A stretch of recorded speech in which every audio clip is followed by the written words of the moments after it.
Thanks to Skillshare for sponsoring this video. Every year when we get close to the next iPhone launch, those questions start to arise. What phone should I get? Should I upgrade my phone? Should I wait? We all have them, and honestly, they're kind of hard to answer. But I've been thinking about it, and I think for a lot of people, the iPhone 12 isn't what you should get, but this is.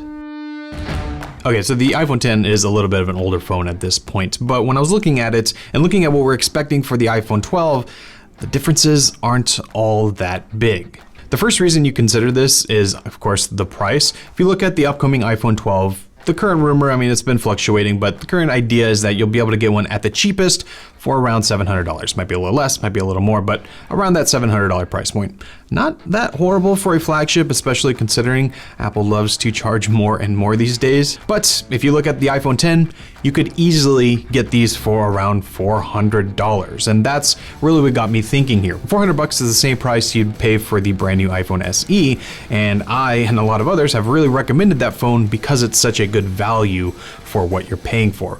But the iPhone 10 beats that in almost every single way.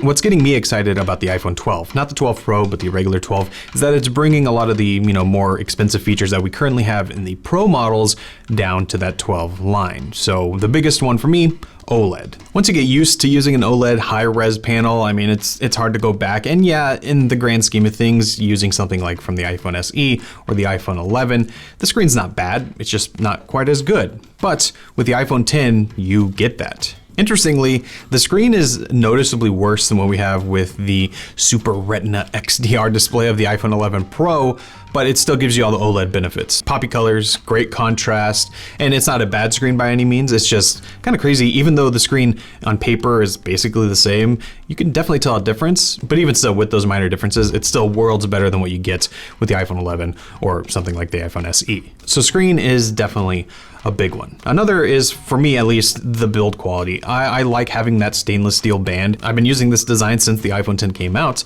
so that's about 3 years, and I appreciate having that really solid and hefty feel that you get from the stainless steel over the aluminum of the iPhone 11 or the 10R. I have dropped this design a few times and nothing has happened except for a tiny little scratch where it impacted. And that is, I think, thanks to that stainless steel. But even besides how it feels, you're still getting a modern looking phone with the iPhone 10. Yeah, that came out 3 years ago, but really nothing has changed except for some, minor cosmetic details in the camera. Nothing has really changed aesthetically from the iPhone 10 to now the iPhone 11 Pro. And that's, I think, a big benefit for a lot of people. If you pick up an iPhone SE, yeah, it's a newer phone, but it looks like it's from the iPhone 6 generation, which is very old at this point. Plus, along with that, we get things like Face ID, which right now, honestly, is probably not the best thing considering, we're wearing masks all the time and stuff, but Apple's made it pretty easy to get around that with just your passcode. Assuming at some point masks aren't always gonna have to be required, well, Face ID is far better, in my opinion, than Touch ID. Camera is one place where you definitely notice year over year the big differences. It's kind of shocking how much better the iPhone 11 Pro is compared to where we started with the iPhone 10. But feature-wise, it's still very similar. You get that wide-angle camera, you get the telephoto camera, 4K at up to 60 frames a second. Those are features that are basically the same as what we have today with the current models. And the camera isn't bad by any means, it's just not as good as what we get with really any modern smartphone today. Again though, that just kind of goes back to how crazy fast the improvements are happening across the industry. But for things like social media, sending pictures to your friends and family, this camera is completely adequate. And I know that because for an entire year, it's the phone that I used. And not a single person cared or even knew that the iPhone 10 is what took the photos. Even though the camera is not quite as good, what's more important is just how you use it and how you actually take photos. And one great way to learn more about photography is with something like Skillshare. Skillshare is an online community with thousands of classes for really anything creative. Business, design, photography, illustration. Anything in that creative field, Skillshare has a class for you to help you learn and get better, especially in a situation like now, a lot of us are at home, maybe a little bit more extra time on your hands. Why not learn something new? One of my favorite classes currently is from Aaron Draplin, how to design great stuff, merch specifically. You can actually see some of it behind me if you have a little bit of an eagle eye, but it's great to learn from real experts in a particular field. You can get Skillshare Premium for less than $10 a month, but if you want to try it out, check out the link down below in the description. The first 1,000 of you will get 2 months free of Skillshare Premium. So check it out and get learning.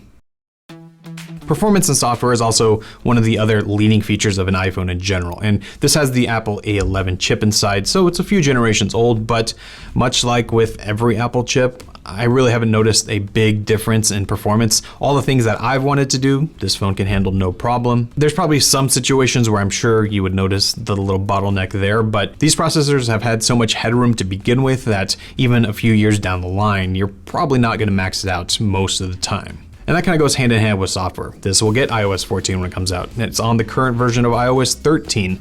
That is just one benefit that you can't really beat with the iPhone. And even though it's a few years old, you can still expect 2, 3, maybe even 4 more updates for this device. And that's a big deal. So if you look at it as a whole package, you're getting a lot of features that we're expecting to be in the new iPhone 12, but you can get it now for a really cheap price. And whether or not the iPhone 10 is for you is kind of neither here nor there. It's just interesting to see how a phone from 3 years ago performs compared to what we have today. And for this one, very similarly. But beyond that, I think it's important to look at what phone you're trying to buy and think about the other options that are out there. We always kind of look at the new phones that just got announced and maybe the one right before it, but we don't think about used options. We don't think about refurbished options. Phones that go on sale. I mean, there's a ton of different ways to buy a phone, and unless you're looking for the brand spanking new top of the line phone that you have to go get at the Apple Store or Best Buy or whatever, I mean, there's so many more options out there of how to not only get a great phone, but save money with it. And especially now with rumors of the iPhone 12 being a little bit more disappointing than expected, at least initially, well, even more reason not to shell out all the money for that new flagship when the one right before it or the one 2 years before it is honestly probably just as good. So should you buy the iPhone 12?